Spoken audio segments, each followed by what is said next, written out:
Welcome to Perfected Praise International Christian Center's Bible Study Wrap-Up. Tonight is a great Bible study teaching. As you know, this entire summer, we are looking at the promises of God to believers. This week, we study companionship, a relationship with Jesus Christ. He moves us from slave to friend. Not only will you learn about our relationship with Christ, our friendship with Christ, but you will also learn how to walk alongside someone that you just meet. Get your Bible, get your pen, call up a friend, and have a great time studying tonight.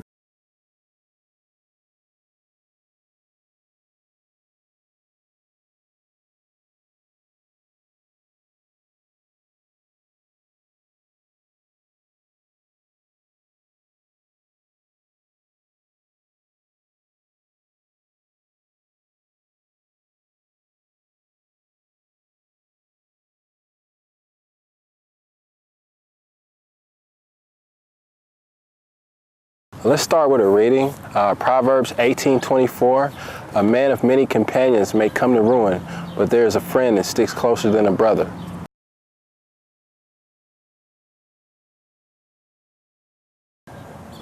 Ditanyol, what did you learn about human relationships from meeting a horse? Well, relationships take time, you know. They might be skittish at first. I noticed that the horses, they had to get your scent to see, I guess, see what kind of person you were, where you was coming from. You know, they didn't just run up to me and just be my friend. They kind of observed me first. I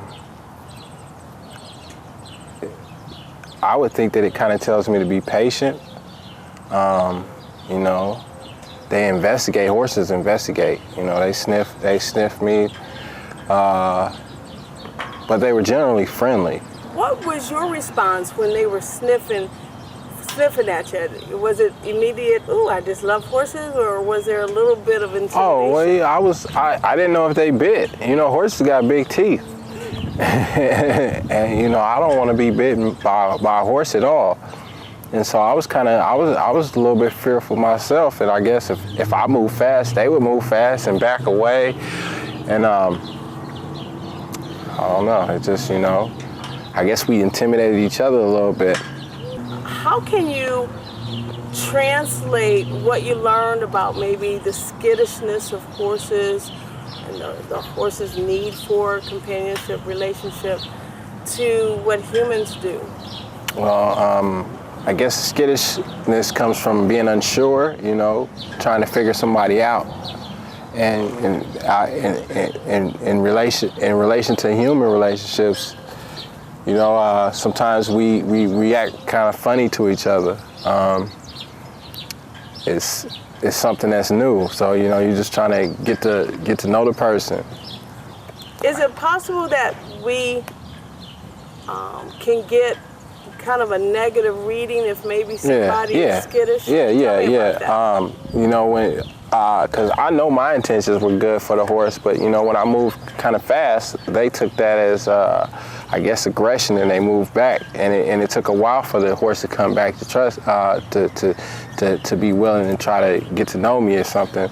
And I guess in relationships, we read people the wrong way, and that causes us to kind of back away from that person, and maybe that wasn't their intention. To push us away, you know. But I trust the horse's judgment though, because you know they're very studious. You know, they'll sniff you, they'll watch you, you know, and they'll take their time. That's the one thing I learned, is that they're patient. They don't just rush into anything. We walked up on this one horse, and it was kind of aloof, and it kind of stayed that way. But I think toward the end, it started walking toward us, and it didn't look like the horse was going to do that at all. So you know, a horse, I guess it's in a horse's nature to investigate, and you know, I think that's what we should do. So if you were to encourage someone about building relationship, should people just give up real easy on people who may be skittish? No, not definitely not. Because that might be their normal reaction. That person, you don't know that person, and you can't get to know that person unless you spend time trying to. And by giving up really easily, that's not investing. This might be a person that can change your life. This might be the person that's meant for you. This person might have some type of opportunity, or you may be able to help this person. But if you just give up, without even trying, then that's your loss. That's your loss.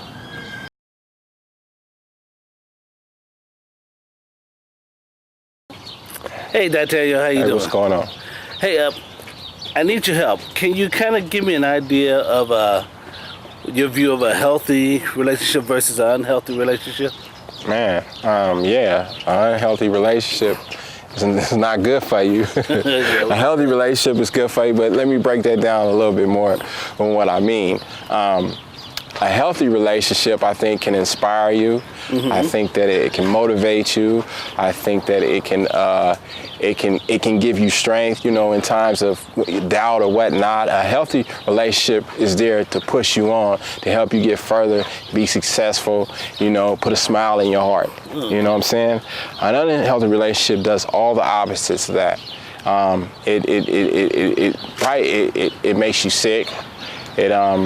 It takes your fire, your drive away. I've been looking at Proverbs 18:24, and it says, "A companion of many is led to ruin, Yeah.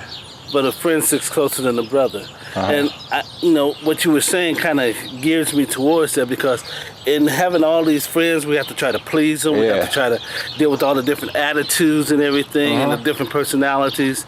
But when you got someone who really understands you, a friend that really understands you, they sit close to you, they know what you're saying, they sometimes even finish your sentences. So I get what you're saying with the healthy relationship versus an unhealthy relationship. That's what's up.